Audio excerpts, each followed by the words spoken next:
And for more on what Iowa means to the Republican hopefuls, we are joined by NewsNation political contributor and former White House Chief of Staff Mick Mulvaney. Mick, it's good to see you. Thanks for being here.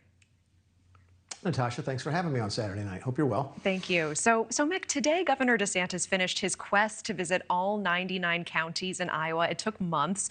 His campaign is putting most of the focus on the Hawkeye State and next month's caucuses. Is this do or die? Is it a do or die strategy for him? Why everything on the line for Iowa?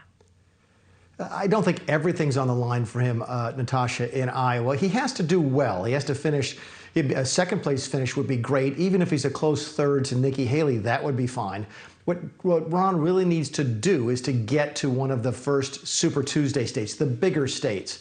Iowa, New Hampshire, and South Carolina are different kind of places. They rely very heavily on face-to-face politics, what we call retail politics. You have to go shake hands and kiss babies. Some politicians are really good at that. Other folks have strengths at other places. Ron DeSantis is better on a stage, on television, in bigger groups than he is in Rotary meetings or homeowners association groups. So if he can do okay in the first couple of states and get to Florida, get to California, get to the bigger states, I think he's okay. If he finishes fourth or fifth in Iowa, that would be a problem, but it doesn't look like the polling is showing that. Is there a Republican you think is capable of pulling off the big caucus upset? And if so, who would that be?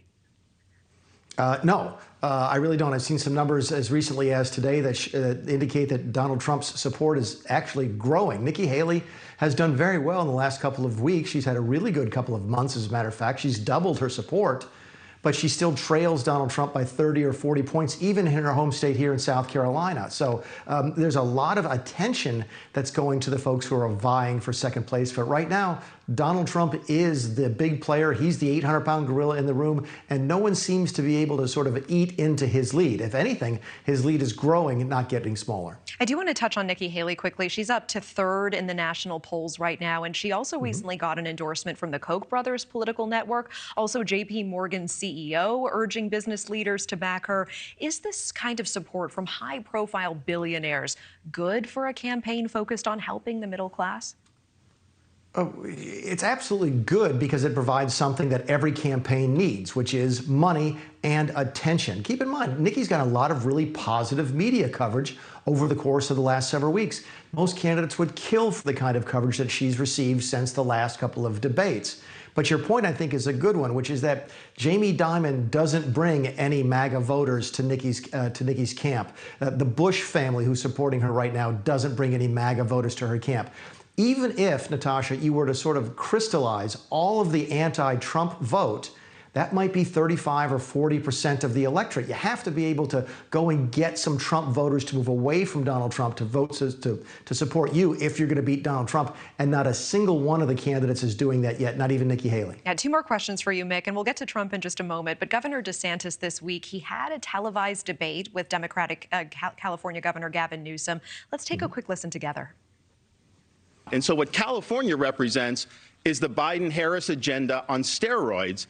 They would love nothing more than to get 4 more years to be able to take the California model nationally. That would be disastrous for working people. I'm the only guy here that's a border state governor. You're trolling folks and trying to find migrants to play political games to try to get some news and attention so you can out-Trump Trump. And by the way, how's that going for you, Ron? You're down 41 points in your own home state. Mick, in the end, was this debate a good idea for DeSantis? Well, I think it was. I think it gave him an opportunity to remind people why they liked him so much. 6 months ago, Ron has been a very effective governor of a very important state under very difficult circumstances, most specifically COVID. That was why everybody was looking to him as sort of the lead challenger to Trump when this race started back at the beginning of the year. So I think it was a good opportunity for Ron to sort of remind people of that and why he is seriously being considered as a presidential candidate. Did Newsom get some good points in? Sure he did. That's the nature of debate. Was the debate really well run by the network that ran it? No, the candidates talked over each other for a long period of time. I turned it off after 20 minutes because it was bad television. But I still think that Ron had a chance to sort of show why people think he's on the short list to be president of the United States. Thank you for watching. Go to newsnationnow.com to find NewsNation on your television provider. And don't forget to click the red subscribe button below to get more of NewsNation's fact-driven, unbiased coverage.